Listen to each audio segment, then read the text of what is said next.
The raven that harvested the moon. We, the goobs, have endured many calamities. We have sharp fangs and they paint us in blood. We are noble carnivores. Most of the time, our faces are kind.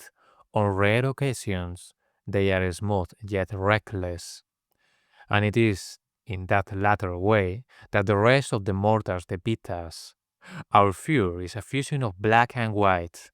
We are both beautiful and aggressive, both complacent and brave. My father's fangs once rested upon me, hungry to see me live in peace. My mother's tongue once caressed my head. And in these final days of my life, in old age, that is what I remember most. Still, I will die in peace, having lived among my own. I have forgotten my name. Only now do I truly belong to the forest, to the collective spirit. My curiosity is finally satisfied. But before, when I was a calf, everything intrigued me. I analyzed everything. I will not die without telling you this story, the one that made me never want to question our nature as goobs again.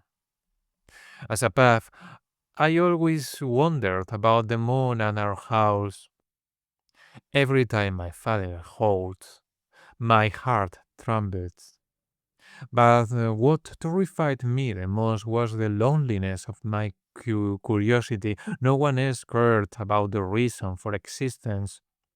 Everyone simply hunted and slept. One night, under a full moon, I saw my father howling in agony by the sea. The full moon reflected on the calm, dark waters, much like our habitat. Suddenly, my mouth spoke before my thoughts could form. Father, why do we howl at the full moon? Why are we like this? My father stopped howling and looked at me clumsily. He walked toward me, and I felt his single eye pierce into mine. Do you really want to know? He asked. Of course, I am a wolf, and as a wolf, I need to understand why we howl. I know it sounds strange, but I can't help wondering about the world. My father gazed at the moon once more and, in a deep voice, continued. Very well, I will tell you the story. Do not underestimate it nor discard it, for thanks to it, we are what we are. The past is the past. You are truly brave for asking. That is why you deserve this knowledge, though it will not set you free. You may find this strange, but long ago, before the moon existed, all the creatures of the night lived in harmony, as did those of the day. Day and night could not mix, and the world was at peace, not like now, where everything is blurred together. Ravens and wolves had an especially strong bond. They brought us wisdom from the sky, and we shared with them the wisdom of the earth. Our communication was perfect. Until one night, there was an enormous raven, its most striking feature a crimson beak, an omen of the blood that would soon embrace it. This raven longed for nothing more than to soar high and reach the endless blue of the sky. So that night, he left us all behind, driven by his selfish thirst for curiosity, a curiosity that would be our downfall. He flew and flew, defying the clouds, the thunder, and the piercing cold of the sky. Morning twilight came, but he felt no fear. His beak touched red, orange, and yellow until he found himself before the sun. But a creature of the night cannot withstand the day.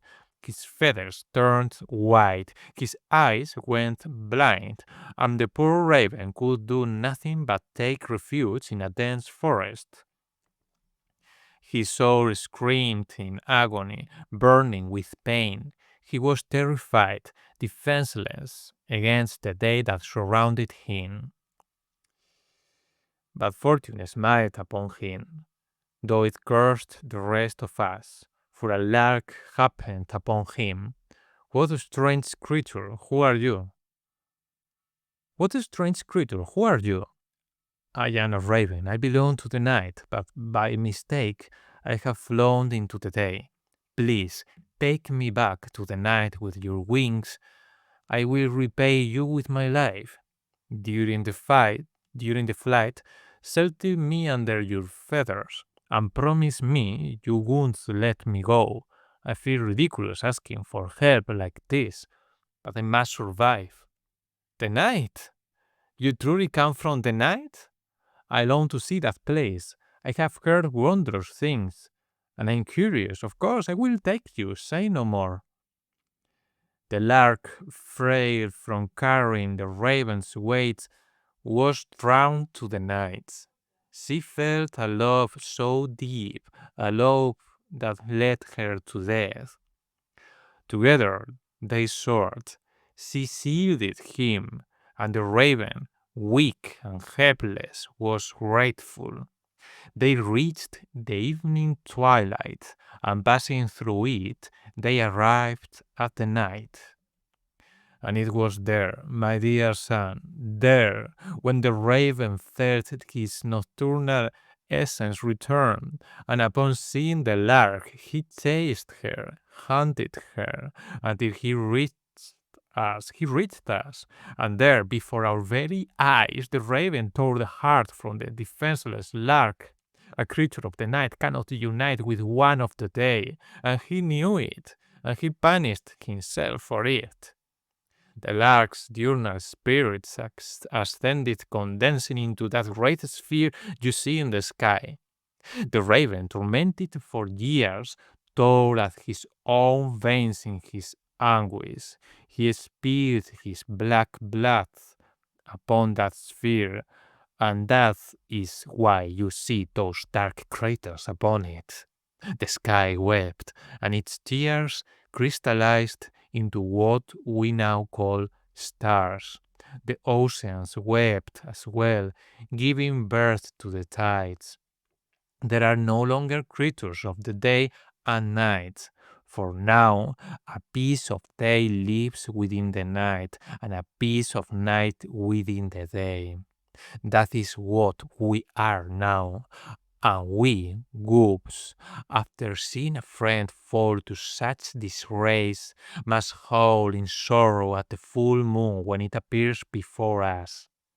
That is how we honor the memory of what once was. With that, my father fell silent for a long time.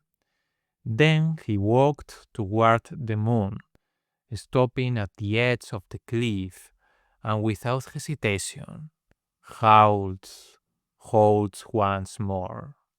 For the first time, I howled with him.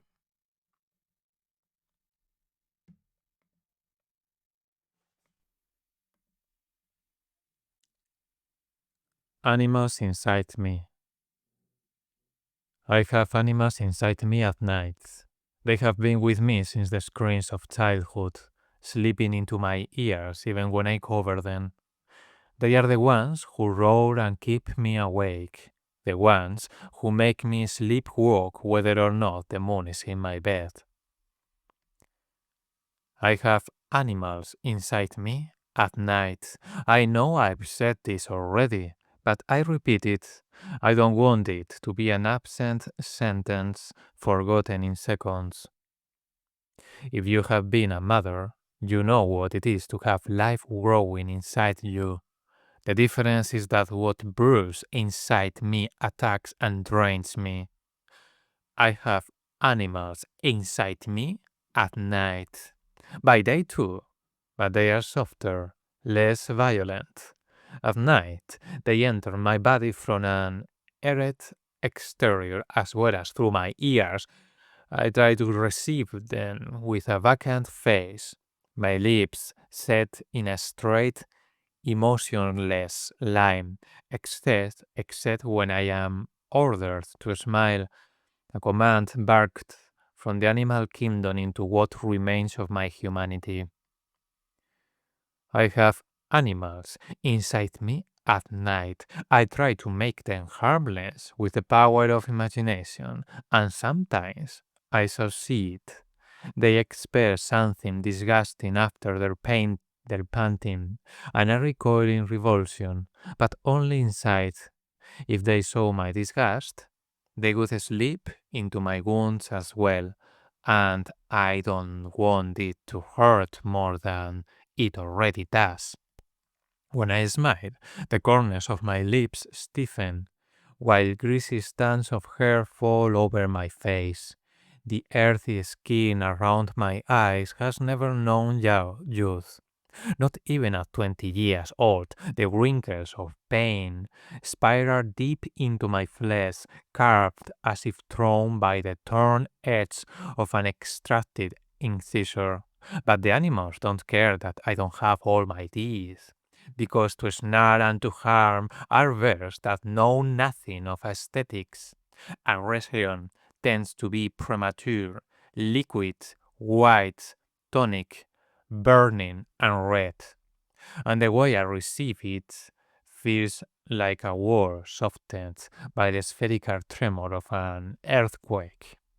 I have animals inside me at night, and for once, with the full moon high above my face through the window, I wish I were fiercer than them. They will not wait for the call of the wild, and they will fall like a ravaged zebras before a hungry lioness, their disguises of human flesh peeled away. Something inside me has taken root, a seed that wanted to grow so that the woman who carried it would not sink into the entropy of a moonless night. Earlier, I said that what's inside me attacks and drains me, but it also releases a wicked kind of joy, a joy that fights for its own survival, even if it means we both must die in the struggle. Tonight, the full moon illuminates the rose bushes in the garden that surrounds me. I make them redder, brighter, until they are the ones that begin to light up the moon, which will soon vanish after what has been done here in this wild house. I have used my nails to free myself with a strength beyond anything I have ever known.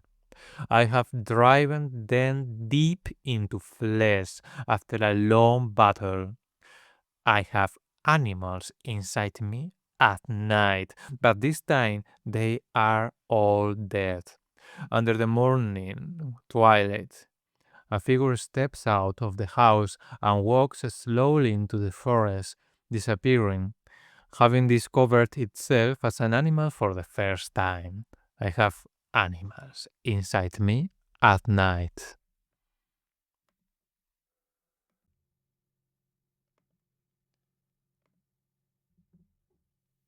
Encounters in the park.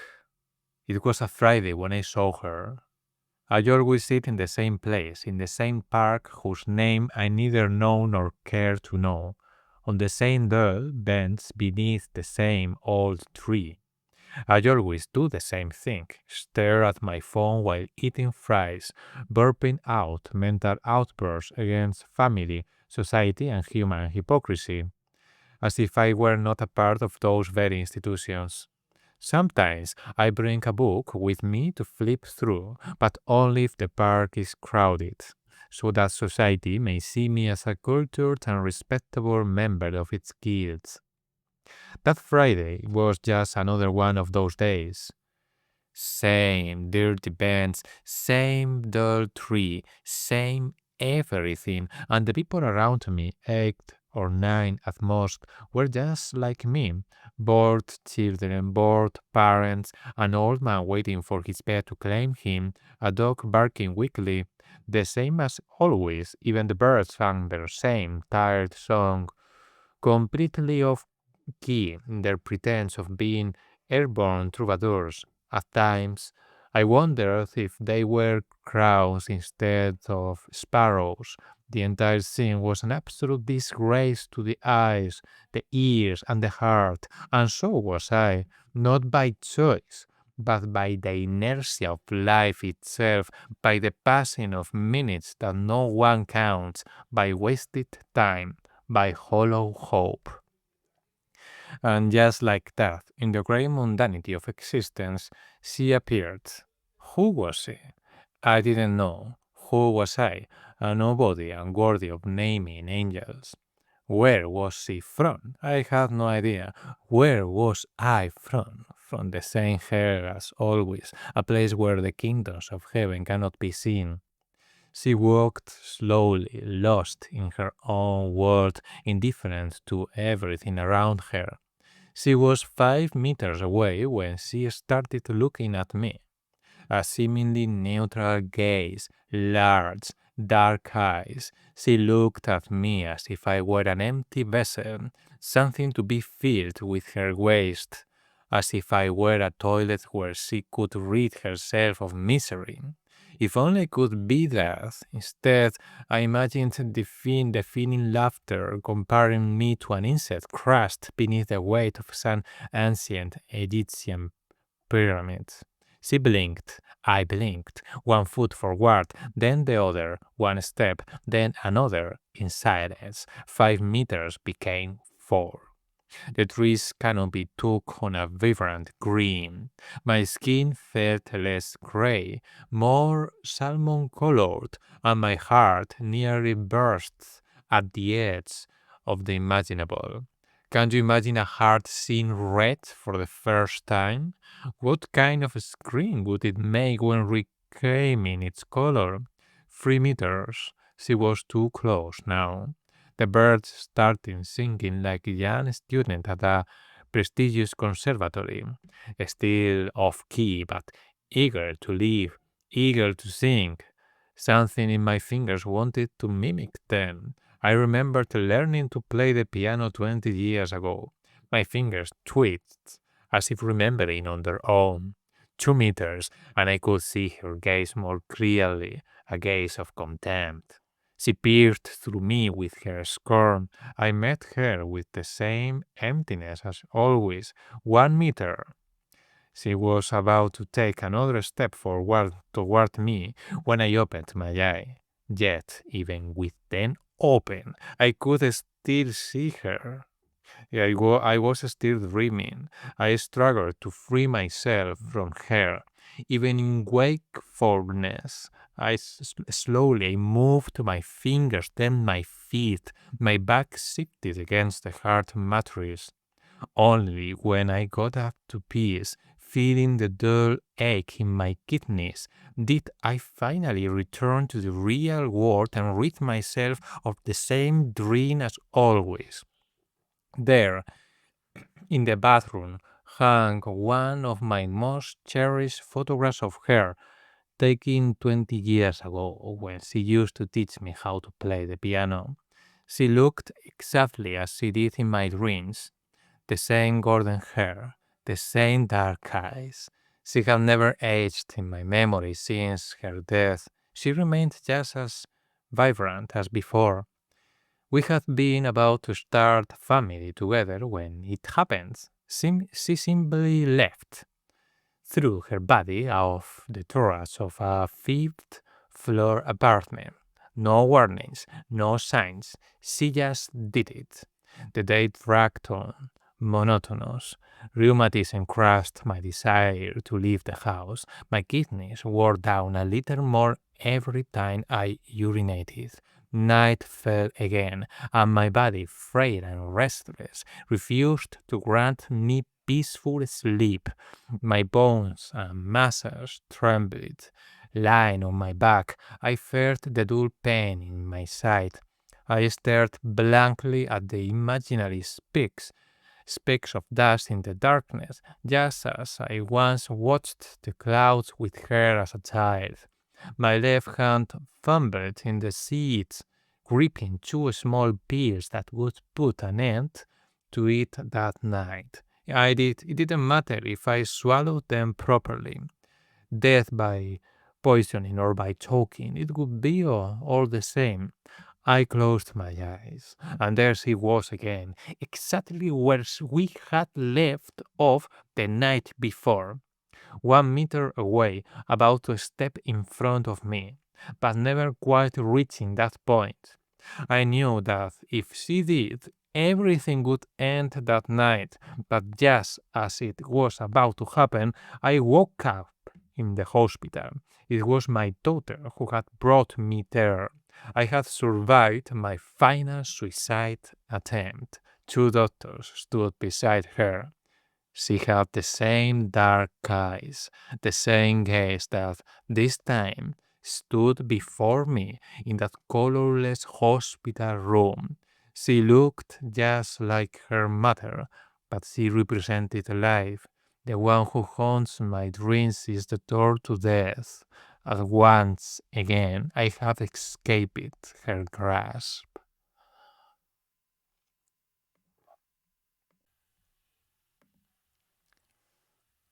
Confinement. 2 years straight. It hasn't stopped in 2 years. The raindrops, the lightning, the wind hammering against the window. The world has come to a halt. I've been locked away for 2 years, sheltering myself from the hell of the rain-soaked streets. At first, at least, there were rainbows, and the sun timidly peeked through the scattered clouds with a touch of grace. After 2 weeks, the reporters became noticeable, and human screams could be heard, not just felt. I was one of them, a frightened human, trapped in a room, terrified of the unknown and the barbarity outside. I didn't know where to look or what to think within such a confined space. Now I can't take it anymore. There are thousands of empty spaces, despite the rococo obsession of filling everything with lights flickering in this room. I can't just stare through the watery glass at the remains of a shattered world. I must also learn to forget, locked away in this bunker where I've spent years, where I will die after having crossed it 1,000 times with dwindling body covered in dust. So I lie down and bury my consciousness beneath the sheets, drenching them in a pernicious sweat. I drench myself, my orbiting eyes tracing the 5 unlit lamps on the ceiling, bathed in the dark gray light seeping from the 2 windows. I wake up, but waking and getting up are not the same verb. I am still in bed. I hate myself. It's not enough that the apocalypse has unfolded outside in the streets. There's a scream inside me pushing me toward a deeper abyss. I clench my fists. I dig my nails into my palms.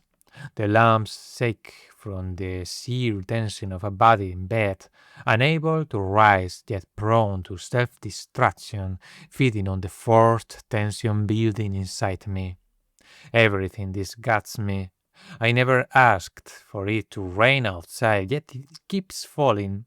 The water strikes the mat, and the mat absorbs the sky's tears, as if the 4 horsemen of the apocalypse had just realized that they didn't exist, that they were nothing more than biblical inventions, sending shock waves of sorrow and destruction, imaginary yet alive. That's how I feel, staring into the mystery, because the line between reality and fantasy has shattered. It's all just another nameless dream, one of those that vanish without memory. I lift my neck, then the rest of my body, with a greater effort than a cloud trying to halt its own rain. It feels as if I I've emerged for air in the middle of the ocean. My flesh struggles against the watery mass, tearing at its own skin, and after minutes of dizziness, we have risen, my body and I, bound together by a fragile thread of willpower. Now we are both breathing. The concrete empire of my physical form, built of trillions of empty cells, the abstract and weightless realm of my consciousness, made of void emotions. And what connects them both? The emptiness that rises despite the infinite weight of the dense ocean surrounding this room. Now standing, I watch how matter itself fluctuates as if submerged.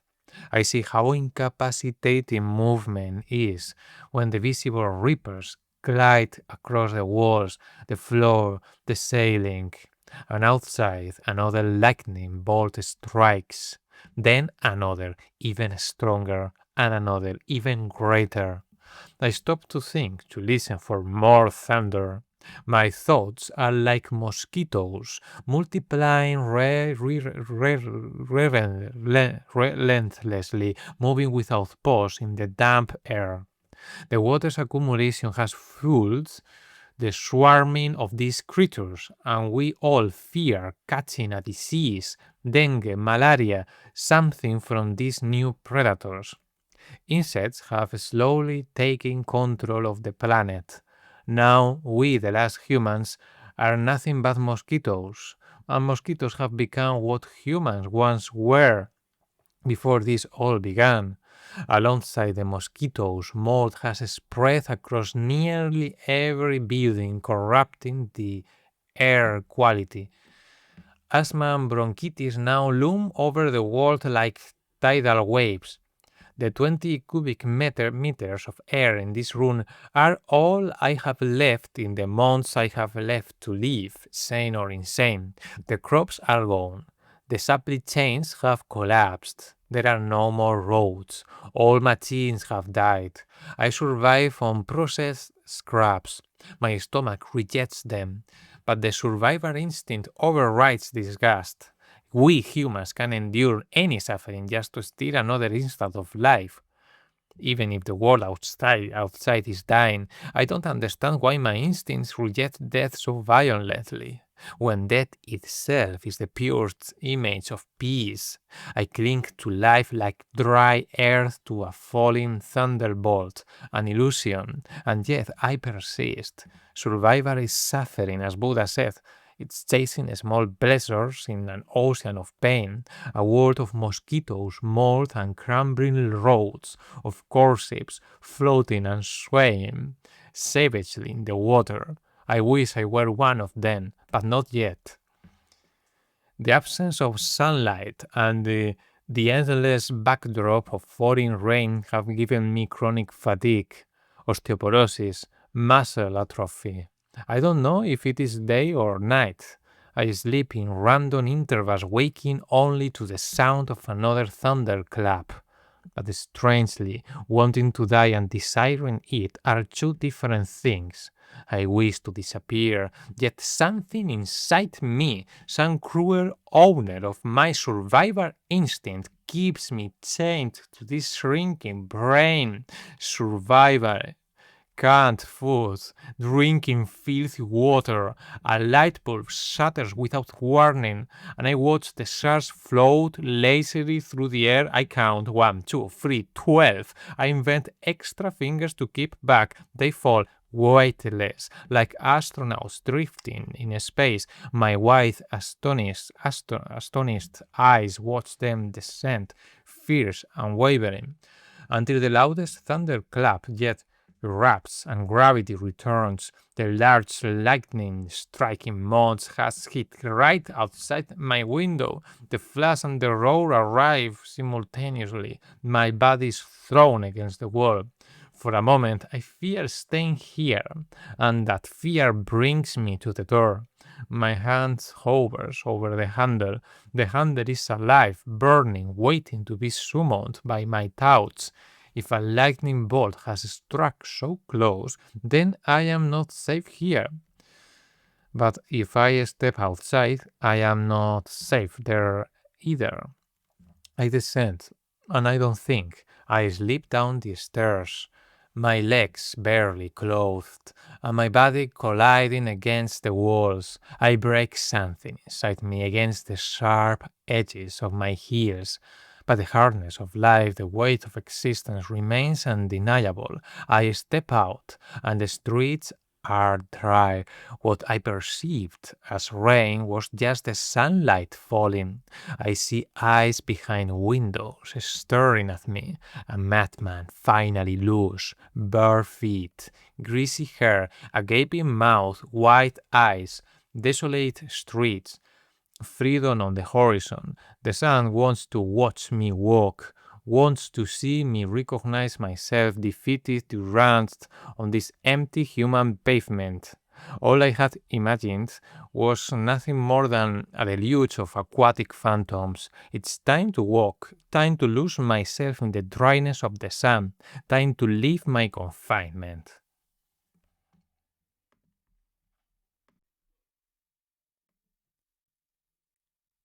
Ear. I look up, and all I see are stars. The walls around me are more opaque than I am, and when I touch them, my hands tremble from the weight of the silence. The crimes I have committed have led me to this voluntary confinement into a space of complete quiet. Only my imagination allows me to hear the noise of the stars convulsing in the outer void, tones of fire swelling in their central cores like years away. I am certain the sound must be deafening in the entropy of the universe, in the unseen galaxies expanding within the blackness. The noise of others has destroyed my life. At times, so has my own. The sound of human teeth grinding against each other cut into my skin. A tooth colliding with another was like two shards of glass crashing together.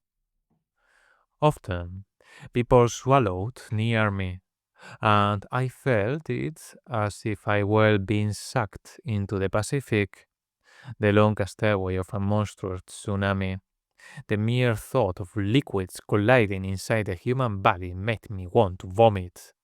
And that imagined vomiting, in turn, made me want to vomit again, an endless cycle that never resulted in the act itself. Something must have happened in the womb for me to be like this. I remember no childhood trauma that could have caused it. But just because I do not remember one does not mean it does not exist. It is true that my mother died giving birth to me, or at least that is what I was told later in life, always in a melodious voice, as if to soften the wounds. I often dream of the whispers she must have woven into my ears while she carried me from the third or fourth month of pregnancy. Some must have settled deep in my unconscious for them to haunt me this way. I believe she foresaw her own death in some prophetic tone. At night, I sense her blinking noiselessly, opening her mouth just the same, uttering words I cannot understand, yet filled with raw warmth. She blinks so often that tears crystallize in her dark eyes, forming into stars that are born in the night, just like the ones I now gaze at, eyes fixed above, voluntarily imprisoned in this cell, and all in silence, absolute silence. When she died, I became a child prone to redness and melancholy. I ran from others when they treated me kindly, because I somehow knew that if someone whispered to me, it means they were about to die. I didn't know it then, but I sense it now as I write these words. So I fled from whispers and caresses. I fled from being treated wonderfully. Perhaps the prophecy my mother instilled in me, that sweetness leads to tragedy, explains my need to escape through pain. I pressed my hands against my ears until they bled, until cobwebs formed inside them from never treating them with care. As a teenager, I had my first love. Yes, when she kissed me, unexpectedly, I fell into silence for a few seconds, as if I were back in the womb. Then she left, and I did not hear silence again for years, not through the webs inside my ears. When my father chewed, the spiders moved with more freedom, teeth crashing into teeth, saliva sliding between microscopic bacteria, food remnants sifting against the roof of his mouth. One sound was enough to set off an entire orchestra of mechanical horrors, every system inside the human body working at once, producing in me a dreadful symphony of fatal stab wounds. My mistake was returning the stab wounds, defending myself against them. I could not live like this. I had to fight back against whatever was inside my ears. For this, I was hunted, sedated, restrained, and locked away. But nothing had changed. The other inmates did the same thing morning, afternoon, and night, chewing. I wanted to escape, and there was only one way, to inflict upon them the same pain they were inflicting upon me. Only then would they understand. Only then would I be seen. That is why I am here, far from everyone. I have chosen this ending, this silence, this immense sky above me, this sanity, these whispers of eternal, inaudible words. It is time to sleep, not to wake, only to sleep, until one of those stars above me awakens me with a fire explosion of love, which may be never, but hope must remain, as she had it when she whispered to me so that I could be born.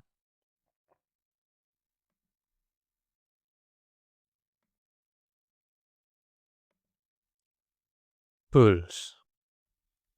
Sitting on a bench, I knew it. The heart could explode at any moment. It was a green park with more than 100 benches. The children screamed, probably out of fear of disappearing into the vastness of space, while I sat watching the pigeons, just as I had done a few times back when everything was fine. I was still fine. It was simply my life that was failing. The one living it had surrendered to fate.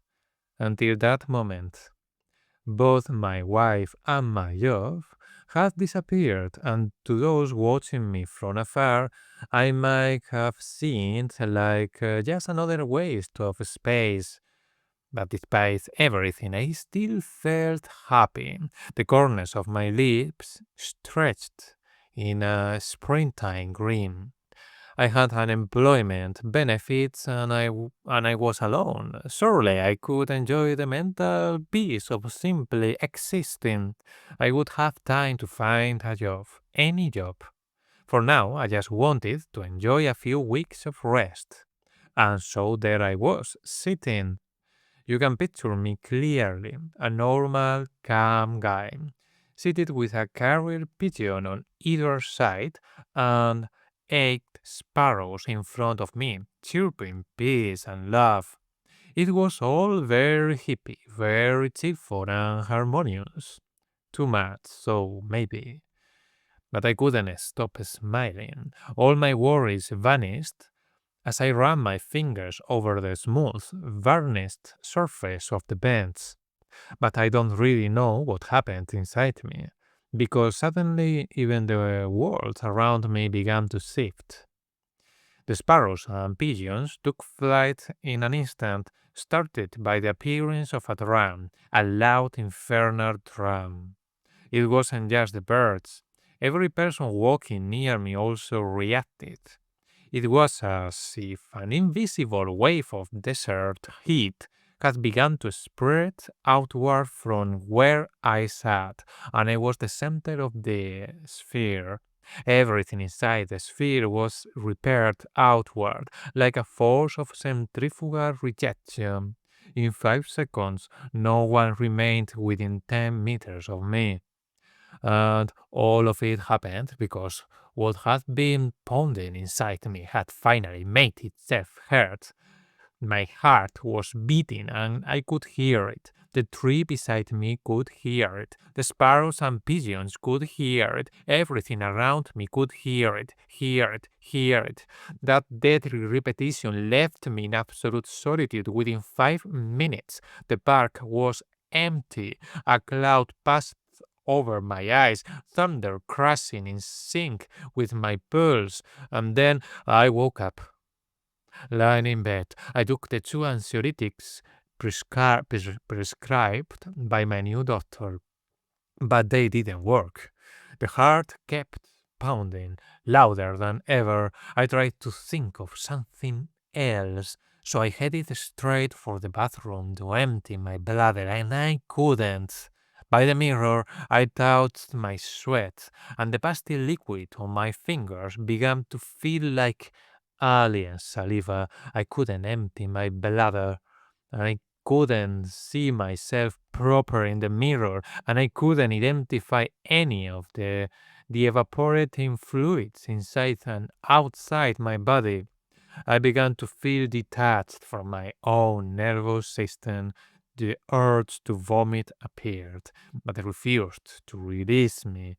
My heart pounded because something inside me was cancerous, and right there in the bathroom, I started screaming. For almost a full minute, I screamed until I passed out. My daughter found me on the floor, and that's why I'm here. My therapist listened with a poker face. Her notebook and pencil had been resting on the table for a while now. She simply nodded every 5 or 10 seconds, letting the silence linger without anesthesia. The pause made me incredibly nervous. It was the first time something like this had happened in our 5 sessions. When it seemed like the silence could stretch into infinity, she finally spoke. In these moments, have you felt your heartbeat? And that's when I finally admitted the truth. No, that was all I needed. To wait for an answer that could never come. In that silence, it was as if I had died and woken up from a dream. And then I woke up again. I was completely lucid, at peace. No anxieties to my left. No sweat for the first time in ages. I went to the bathroom and turned on the light. I looked in the mirror and at first I felt calm, observing the face of a middle-aged man who had just woken up on a spring morning. The mirror smiled back at me, but then 2 minutes passed and my heart started pounding again. I refused to look away from the vulnerable man staring back at me in silence. The heart kept pounding louder, the man in the mirror drifting further and further from his own reflection began to tremble, but I stood there, facing the silence of the bathroom, no matter how much it hurt. 10 minutes later, my heart was an earthquake. I thought my entire body was going to explode, but there I was containing the anxiety, sweating blood, grinding my teeth, carving scars into my skin, reeking of sewers, wanting to die. My eyes remained locked onto my reflection, and the reflection in turn seemed to be watching me. Everything was about to vanish again beneath the weight of its own intensity. At 20 minutes, something inside me burst, and then I finally woke up.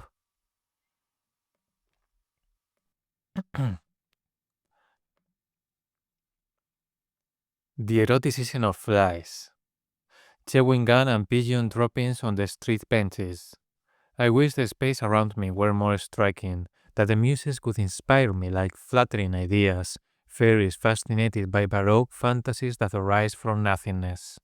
But those fairies turned out, at this moment, to be nothing more than flies on a bench littered with gum and pigeon droppings. There are two flies copulating beside me. For once, I wish I were a fly. Flies have no shame in existing, in enjoying, in flying. They do not wear deodorant to mask their scent, nor do they shower to impress a mate before copulating. I, on the other hand, need to escape my own stench. One fly lands on top of the other, and within a second, the roles reverse.